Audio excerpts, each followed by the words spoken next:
Hello, Namaskar. Welcome back to GH Academy. We were doing OPSC Prelims PYQ, and in this series today we are going to discuss Economy 2022 paper. So, without wasting time, let's start. The first question is MG Narega is recognized as the core of the core scheme for achieving sustainable development goals in India. MG Narega was reported in VNR 2017 by Government of India for its contribution to achieving which of the following SDGs directly. So SDG है क्या? SDG का full form है Sustainable Development Goals और it was accepted by the UN in 2015. In India, Niti Aayog is responsible for coordination and monitoring the SDGs. There are a total of 17 SDGs. The 2030 agenda adopted by all UN members is to reconcile economic progress worldwide with social justice and conservation of natural forests. And MG Narega full form is Mahatma Gandhi National Rural Employment Guarantee Schemes. It is also called in common language as Manrega or MG Narega, etc. VNR, on the other hand, is Voluntary National Review. It is a process where countries assess and reports on their progress in implementing the 2030 Agenda for SDGs. And India, for the first time, participated in VNR in 2017. India highlighted the Manrega's direct contribution to the three SDGs, that is SDG 1 no poverty, SDG 5 gender equality, and SDG 10 reduced inequalities. So the answer for this question is 1, 3, and 4, that is option B. So this is the explanation. MG Narega indirectly supports SDG 2 zero hunger, SDG 1 no poverty, SDG 3 gender equality, SDG 10 reduce inequalities, and how that it guarantees wage employment that helps in uplifting poverty.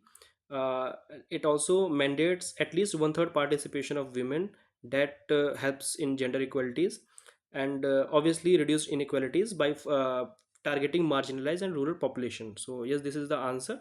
The next question is, consider the following statement. Poverty line estimation in India has been based on consumption expenditure and not on the income levels. It is difficult to assess income of self-employed people, daily wage laborers, etc., and there may be large fluctuations in income due to seasonal factors. So these both statements are true in its nature, because India historically followed the consumption expenditure and not the income expenditure, and this is because it's very difficult to assess the incomes of self-employed people, daily wages laborers, etc., and they might be a large fluctuations in due to seasonal factors, because India has diverse climate and seasonal geography. So that's why these both statements are true. The answer is both statements are correct, and two is the correct explanation of one, because due to the second statement, that is it is very difficult to assess the incomes of self-employed people. So that's why we follow the consumption expenditure pattern to measure the poverty line estimations. So this is the answer explanation, you all can read it. It is an important question, so just go through it once.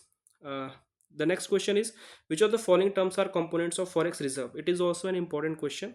Foreign currency assets are the currencies, the currencies of other countries which are reserved by RBI. Second is gold. Third is special drawing rights. This is the currency of IMF. It ensures the right which allows you to borrow money from IMF. And the last option is reserve in the IMF. So all these statements are true related to forex reserve. So answer is D, and this is the explanation. Next question is, which of the following statement is not true in relation to PM Vishwakarma? It was launched by the President of India on 17 September 2023. So obviously this is the incorrect statement, because President do not launch any schemes. Schemes are launched by the government executive, that is the Prime Minister usually launches all the schemes. So the first statement is true, and the rest statement about PM Vishwakarma are true in its nature, that it is a central sector scheme. The new scheme intends to provide recognition and holistic support to the traditional artisans and craftsmen working with their hands and elementary tools. uh, the scheme intends to improve the quality, skill, and reach of artisans products, and also to integrate them with MSME value chains.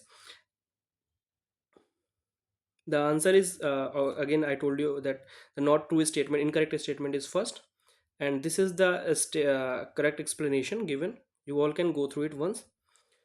The next question is with reference to GST, which of the following statement are true? So GST is the most important topic. Usually the question comes from GST in prelims as well as in mains. So just go through the relevant current affairs about GST, basic information about GST.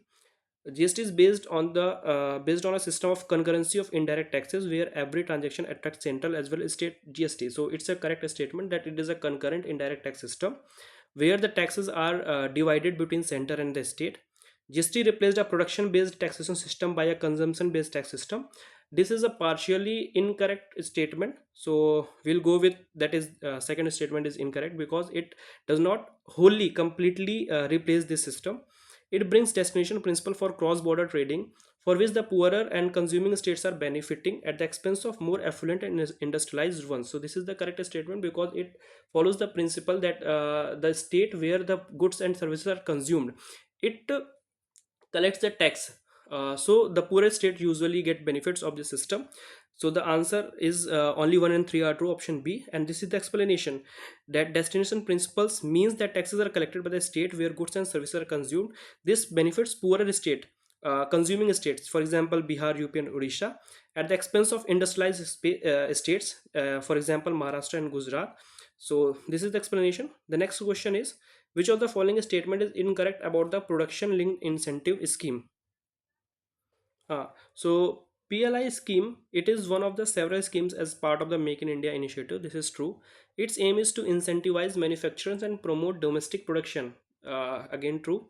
This initiative contributes for enhancing self-reliance in the country. So these three statements are true. This is a very simple question. Just by going through the options, you can relate that these statements are true. The next statement, whereas says this scheme is applicable only to pharmaceutical, textile, and food processing. This is an incorrect statement because it targets 14 other sectors. So answer D is incorrect. Uh, these 14 key sectors are electronics, automobiles, social modules, white goods, and telecoms, and etc. and etc. So the next question is in discharging its role as a facilitator for rural prosperity, NABARD is entrusted which of the following responsibilities? NABARD is an important topic. When I was discussing 2019 economy paper with you all, NABARD was asked in that year also. So it becomes an important topic. So you must go through it. NABARD.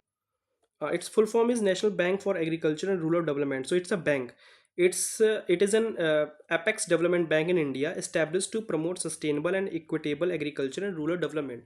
So the options here are providing refinance to lending institution in rural areas. So this is the correct statement, and other statements are incorrect because NABARD helps to refinance to lending institution in rural areas. So first statement is correct. These are the the explanation of this question. The next question is India is one of the few countries experiencing a falling child sex ratio. Which among the following statement could be the major reason? So high female infant mortality. Again, this is a true statement because India is facing this female infant mortality if we compare with the male infant mortality. So this is since independence, and female feticide is one of the major problems that India is facing today, and not only today, it is facing since ages, since decades. So both these statements are true for falling child sex ratio. Answer is C. This is the explanation.